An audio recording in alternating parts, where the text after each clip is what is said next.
Alguns dos produtos mais procurados na Black Friday, inclusive aqui pela equipe do Tecmundo, são smartphones, notebooks e TVs. E na hora de comprar esses aparelhos, você precisa prestar atenção em muita coisa. Não só no processador, o preço ou as funções extras.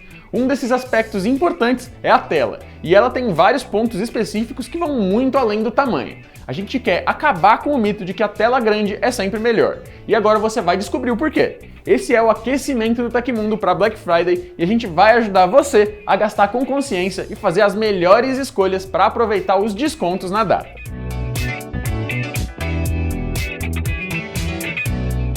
Para começar, a gente precisa acabar com essa história de que o tamanho da tela é o mais importante. Mas também não dá para falar que esse ponto é inútil. Tela grande é relevante para quem quer exibir mais imagens em um espaço maior. Isso é útil para notebooks que serão usados para multimídia ou multitarefas e celulares para rodar jogos e vídeos. Esse valor normalmente é medido em polegadas e é o tamanho diagonal da tela, mas isso não vai significar muita coisa se você não souber a resolução.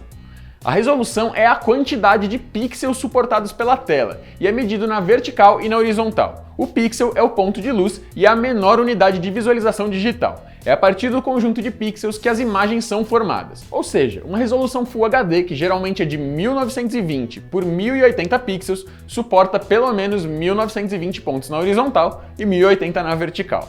Eu digo pelo menos porque se a proporção da tela for diferente de 16:9, a dimensão maior pode ter mais ou menos pixels que isso. Aqui depende também da distância que a tela vai ficar de você e qual aparelho você está usando. Há quem diga que resoluções acima do Full HD já não fazem muita diferença para o olho humano em smartphones, que ficam em telas menores e mais próximas do rosto. Mas você acha que acabou? Não, porque você ainda pode notar outras melhorias em outros aspectos, como a densidade.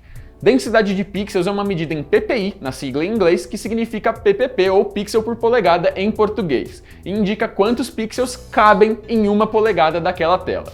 Um celular com display de 450 ppi reproduz o conteúdo com mais nitidez e qualidade do que outro produto que tenha tela com densidade menor. Pois é, você pode ter uma tela de 4K que é grande demais e por ter baixa densidade e alto espaçamento entre os pixels, a imagem não fica tão boa assim. Outro ponto especialmente relevante em smartphones é a capacidade de brilho, principalmente para o uso em ambientes externos. Isso é medido em nits, uma unidade de intensidade de luz visível.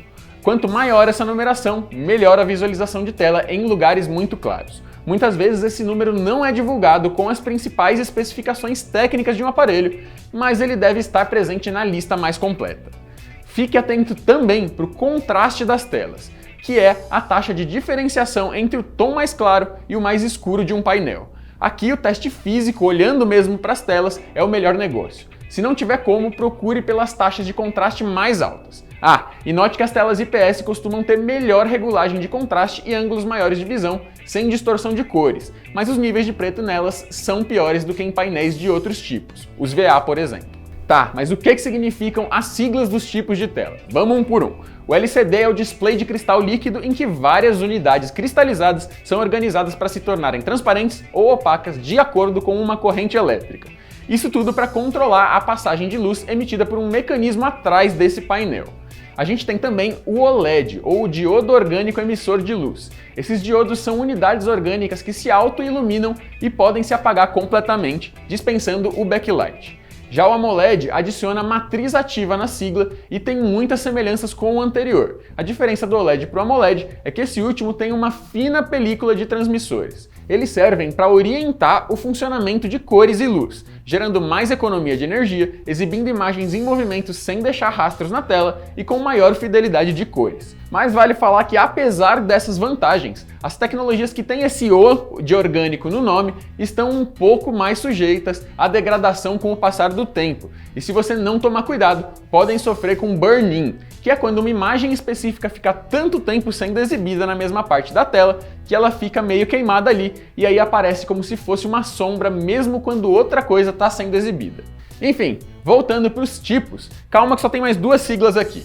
Telas em LED não têm esse aspecto orgânico, são bastante econômicas e costumam trazer cores vivas e brilhantes, mas nem sempre com o melhor contraste. Além disso, pelas lâmpadas serem simples e pequenas, os modelos de televisão costumam ser bem finos. E tem ainda a QLED, que hoje foi adotada principalmente pela Samsung, mas que também já apareceu em TVs da Sony com outro nome.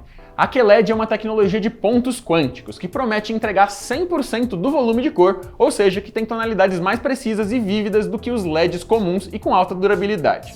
O maior ponto negativo aqui tende a ser o preço bem elevado. Beleza, deixando essas siglas todas de lado e olhando as especificações de displays, você provavelmente vai se deparar com outros valores. Um deles é a taxa de atualização de tela, que basicamente é quantas vezes por segundo um display atualiza as imagens. Isso é medido em Hz e quanto maior a taxa, mais suave e realista é o conteúdo no display. Para uso casual em notebooks, você pode se contentar com 60 Hz, enquanto aparelhos um pouquinho mais poderosos chegam a 120 Hz, que é o mesmo valor atingido pelos mais avançados smartphones gamers da atualidade. Já os monitores gamers hoje já chegam a 240 Hz. Por fim, em televisores, os valores chegam até a 600 Hz nos modelos de plasma, que é uma outra tecnologia de painel que caiu em desuso com o passar do tempo. Outro valor bem importante e diretamente relacionado com esse é o tempo de resposta. De forma bem didática, esse é o tempo em que um pixel ativo pode ficar inativo e voltar à atividade novamente. Ele é medido em milissegundos e indica a quantidade de conteúdo produzido pelo equipamento durante a reprodução de um jogo ou vídeo. Ou seja, quanto menor o valor indicado, melhor. Mas qual seria um tempo de resposta considerado ótimo para os gamers? Basicamente, as telas que trabalham com tempos de resposta entre 1 e 5 milissegundos são as melhores, mas também as mais caras e voltadas para o público mais atento aos detalhes e focado em desempenho, os chamados Pro Players mesmo. Se a grana tá curta e a sua pegada é mais casual, não precisa ser tão exigente assim. Ah, e tem outra coisa que precisa de atenção aqui, principalmente nos smartphones modernos. O notch, que é aquele recorte ou entalhe, e as molduras que contornam alguns aparelhos atrapalham a visualização do conteúdo? Se você não gosta deles visualmente, aí é um problema mesmo, porque atualmente eles ainda dominam o mercado.